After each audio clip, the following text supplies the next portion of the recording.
Sugar mill नहीं चालू करा पा रहे हैं, जूट मिल चालू नहीं करा पा रहे 11 सालों में। आप देखिए, अब तो अमित शाह जी ने कह ही दिया कि बिहार में नहीं लग सकता क्योंकि भूमि की कमी है। हमारा यही शर्त था नतीजे से कि भाई नौकरी जो है हमको देना है और जितने रिक्त पदे हैं उसको भरना है और नेशनल एवरेज के मुकाबले हमको पद का सृजन भी करना है।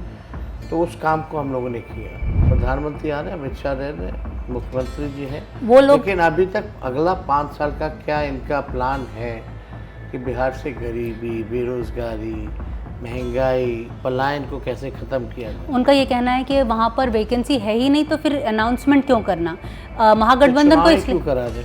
आज हमारे साथ वो शख्सियत हैं जिन्हें मैंने पहली बार जो है 10 साल पहले इंटरव्यू किया था। तब वो सिर्फ 25 साल के थे और नौजवान थे, आज भी नौजवान हैं, लेकिन आज महागठबंधन का चेहरा है और मुख्यमंत्री बनने जा रहे हैं अगर इनकी पार्टी को बहुमत मिलती है। शुक्रिया तेजस्वी जी, आप हमारे से बात करने के लिए। आज मैं आपकी रैली में स्पीचेस सुन रही थी तो आपका ये कहना था कि आप नौजवान हैं और लेकिन आप क्या कहते हैं, एक आपने जो एक वर्ड यूज़ किया था, आपने कहा था कि उम्र कच्ची है लेकिन वादे पक्के हैं। तो किस बात पर आप ये बताते हैं कि बिहार की जनता आप पर विश्वास करे?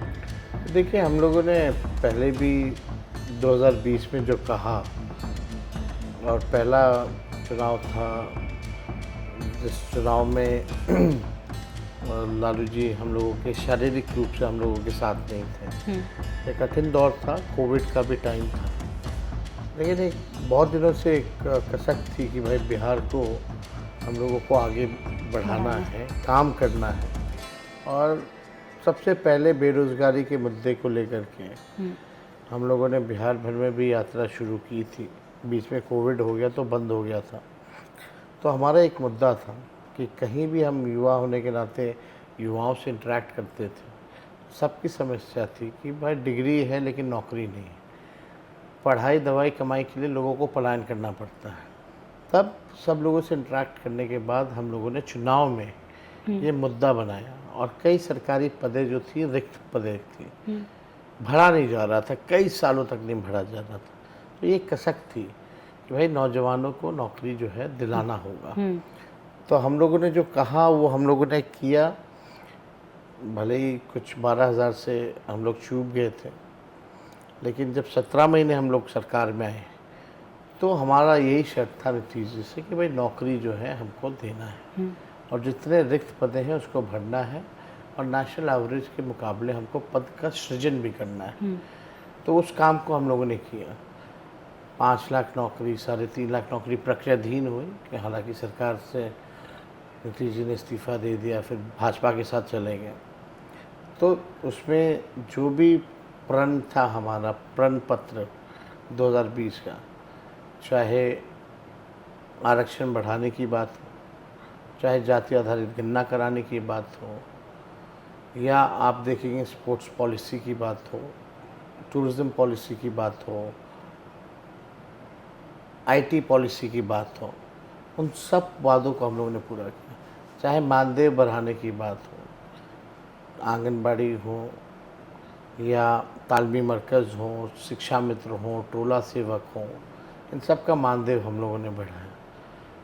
तो जो हम लोगों ने कहा था वो हम लोगों ने किया और मात्र 17 महीने में। तो लंबी राजनीति करनी है और तो आपको ज़ुबान का पक्का होना ज़रूरी है। तो जो भी पॉसिबल है, जो किया जा सकता है, हम लोग विज़न बता रहे हैं, लेकिन वहाँ अभी तक कोई घोषणा पत्र जारी नहीं है। प्रधानमंत्री आ रहे हैं, अमित शाह रह रहे हैं, मुख्यमंत्री जी हैं, वो लोग, लेकिन अभी तक अगला 5 साल का क्या इनका प्लान है कि बिहार से गरीबी, बेरोजगारी, महंगाई, पलायन को कैसे ख़त्म किया जाए। उनका ये कहना है कि वहाँ पर वैकेंसी है ही नहीं तो फिर अनाउंसमेंट क्यों करना, महागठबंधन को क्यों करा रहे, तो चुनाव क्यों करा रहे, ये तो बेकार की बात है ना।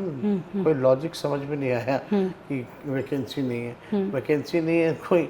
लेकिन आप ये भी कहते हैं कि नीतीश कुमार जी अब अगले मुख्यमंत्री नहीं कहते, ये तो अमित शाह जी कह रहे हैं कि भाई आप विधायक चुनेंगे कि कौन होगा। ये तो पहली बार ऐसा हो रहा, हमेशा से तो इन्होंने नीतीश जी का चेहरा आगे किया, नाम घोषित किया बाकायदा ऑफिशियली ये लोग साझा प्रेस कॉन्फ्रेंस करते थे, नाम घोषित करते थे, साझा घोषणा पत्र जारी करते थे, लेकिन इस बार तो कुछ नहीं है। आपकी रैली में आपने ये भी कहा कि प्रधानमंत्री जी विक्ट्री चाहते हैं बिहार में, लेकिन फैक्ट्री गुजरात में। इसको आप एग्जाम्पल देकर स्पेसिफाई कर सकते हैं? SEZ गुजरात में लगाते हैं, इन्वेस्टर मीट वो गुजरात में कराते हैं, आपका इंटरनेशनल स्टेडियम्स जो है वो गुजरात में अपने नाम का बनवाते हैं। कई फैक्ट्रियां जो हैं उन्होंने जो है गुजरात में लगवाई।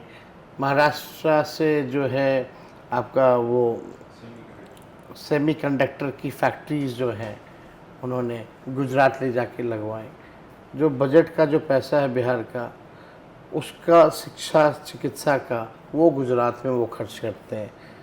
तो अगर आप देखें, बिहार ने पिछले 19 में 40 में से 39 MPs दिए, इस बार 40 में से 30 दिए, फिर भी बिहार को कुछ नहीं मिल रहा। कोई कारखाना नहीं, कोई इन्वेस्टमेंट नहीं, कोई निवेश नहीं। शुगर मिल नहीं चालू करा पा रहे हैं, जूट मिल चालू नहीं करा पा रहे 11 सालों में। आप देखिए, अब तो अमित शाह जी ने कह ही दिया कि बिहार में नहीं लग सकता क्योंकि भूमि की कमी है। अब पता नहीं ये किस हिसाब से ये बोल रहे हैं, लेकिन क्यों नहीं लगाया जा सकता? आपको इच्छा शक्ति चाहिए। आपने सीट चोरी और वोट चोरी का भी जिक्र किया था कि सीट चोरी और वोट चोरी के कारण आप पिछली बार थोड़ी से वोटों से जो है चूक गए, तो इसको थोड़ा सा स्पेसिफाई कर दीजिए। पिछले चुनाव नतीजे के दिन अगर आपने देखा होगा तो शाम तक हम लोग जीत गए थे, बहुमत पार कर गए थे। कई जगह जहाँ क्लोज मार्जिन से हम लोग जो जीते थे, हमारे प्रत्याशी को विजय घोषित कर दिया गया था इलेक्शन कमीशन द्वारा। बैठा के रात भर रखा गया, काउंटिंग रोक दी गई और रात के अंधेरे में फिर 11-12 बजे काउंटिंग शुरू की गई। और उस दिन भी देखिएगा कि पहली बार रिजल्ट वाले दिन इलेक्शन कमीशन के लोग 3 बार प्रेस कॉन्फ्रेंस करके उन्होंने कहा कि कुछ नहीं। 4 बजे के बाद आपको भी पता है नीतीश कुमार जी के CM आवास पे भाजपा के नेता पहुंचने लगे। तो और अगले दिन न्यूज़पेपर में भी जो हमारे प्रत्याशी जो शाम में घोषित थे, मान लीजिए 700 वोट से, उनको 12 वोट से हरा दिया गया। ऐसे कई सीटों पे किया गया, लेकिन अगले दिन अखबार में हमारी प्रत्याशियों की जीत जो है दिखाई गई। कई जगह तो मुंगेर वगैरह और जो विधानसभा कॉन्स्टिट्यूंसी है हम लोग जीत गए थे। आपका EVM नहीं खोला गया काउंटिंग के लिए, वो भी कोर्ट में मैटर गया था। सारी चीज़ें हैं, एविडेंस सब कुछ था। ECI लेकिन कहती है कि जो आप लोगों ने ये वोटर अधिकार यात्रा भी की थी और जो बहुत सारे आपने ऑब्जेक्शंस भी फाइल किए थे, उसमें कुछ स्पेसिफाई नहीं हो पाया। अभी हाल में जो ज्ञानेश जी ने एक प्रेस कॉन्फ्रेंस की थी उसमें उन्होंने इसका जिक्र किया था। देखिए, कोई कंप्लेन ले नहीं रहा था। हम लोग जब सुप्रीम कोर्ट जा सकते हैं तो यहाँ कंप्लेन कराने में क्या था, दिक्कत थी। बल्कि जिन्होंने ये इलेक्शन कमीशन ने जो जीवित थे उनको मृत घोषित कर दिया था, उनको हम लोगों ने सुप्रीम कोर्ट में खड़ा किया। मतलब जो ग्राउंड में ये लोग काम नहीं कर रहे थे, BLOs खुद ही फॉर्म भर के अंगूठा लगा के साइन करके अपलोड कर रहे थे, कहीं जा नहीं रहे थे। ट्रांसपेरेंसी नहीं रखी जा रही थी। अगर मृत है तो क्यों है, कौन से बूथ का है, कौन से विधानसभा का है, कौन से ब्लॉक का वो वोटर है, पता तो चले। अनट्रेसेबल है तो, रिपीटेड है तो क्यों है, अनट्रेसेबल है तो क्या कारण है। तो अब कम से कम हम लोगों की जीत हुई। और आधार जो है एज अ 12th डॉक्यूमेंट जो है बन करके आया। कहीं भी SIR होगी तो वो आधार जो है वो रहेगा। तो कोर्ट ने हमारी बात को माना। आज केंद्रीय गृह मंत्री और रक्षा मंत्री दोनों बिहार में थे, उन दोनों ने जो बिहार का जंगल राज है उसका जिक्र लोगों के साथ किया। बिहार अभी लेटेस्ट NCRB के आंकड़े अगर आप देखें 2023 का, टॉप 5 स्टेट में BJP रूलिंग स्टेट्स है जहां लॉ एंड ऑर्डर बद से बदतर है। टॉप 2 स्टेट्स में बिहार आता है UP के बाद। तो इसको क्या कहा जाए? यहाँ दिन दहाड़े हत्या हो रही है, गोलियां चलती हैं 200 राउंड, कुछ नहीं होता। ये यहाँ भी जहाँ बैठ के आप इंटरव्यू ले रही हैं, मेरे घर के बाद 3 राउंड गोलियां चली, आज तक कोई नहीं पकड़ा गया। तो ये कहने की बात है, उनको कहने दीजिए। हम तो अपने काम पे लगे हैं, अपना एजेंडा है पढ़ाई, दवाई, कमाई, सिंचाई, सुनवाई और कार्रवाई वाली सरकार दे देगा। भारतीय जनता पार्टी का ये भी आरोप है कि जो पलायन का जिक्र जो आप बार बार करते हैं उसके लिए लालू प्रसाद यादव जो हैं वो जिम्मेदार हैं। तो 20 साल में आपने कौन सा रोका है, कम किया या बढ़ाया है, ये बता दो। अभी राज्यसभा में हमारे सांसद ने सवाल पूछा तो लेबर मिनिस्ट्री ने जवाब दिया जो रजिस्टर्ड है 2,90,00,000 है। नॉन रजिस्टर्ड आप समझ जाइए कितने होंगे। तो आपने इनके लिए क्या किया? ट्रेन लगवा रहे हो गुजरात भेजने के लिए, मजदूरी कराने के लिए। ये सब बेकार की बातें ये लोग करते हैं। क्या आपने फैक्ट्री लगाई? आप तो बोल रहे कि फैक्ट्री नहीं लगाएंगे क्योंकि भूमि की कमी है, तो और पलायन होगा। पीके किशोर पे, प्रशांत किशोर पे आपकी क्या राय है? लोकतंत्र है और सब अपना चुनाव लड़ रहे हैं, अच्छी बात है, लड़ने दीजिए। बस थोड़े से आखिरी के सवाल हैं, रैपिड फायर के हैं। आप एक शब्द में नीतीश कुमार जी को कैसे डिस्क्राइब करेंगे? थके हुए हैं। आप अपनी जब आपकी फर्स्ट टर्म थी एज अ डिप्टी सीएम, आप कौन सा प्रॉमिस था जो आप डिलीवर नहीं कर पाए? फर्स्ट टर्म में तो हम तो पहला ही चुनाव हाँ, लड़ रहे नहीं थे। नहीं जो भी, हाँ नहीं जब आप पहली बार डिप्टी सीएम बने थे तब आप जो 17 पहली में बार ही डिप्टी सीएम तभी बना था जब मैं पहली बार चुनाव लड़ा था। तो मैं अपने कॉन्स्टिट्यूंसी में ही था। ऐसा उस समय तो लालू जी थे, नीतीश जी पहली बार एक साथ हुए थे, लेकिन अभी ऐसा कुछ है नहीं। पेपर लीक को आप कैसे डिस्क्राइब करेंगे बिहार के साथ जोड़ के?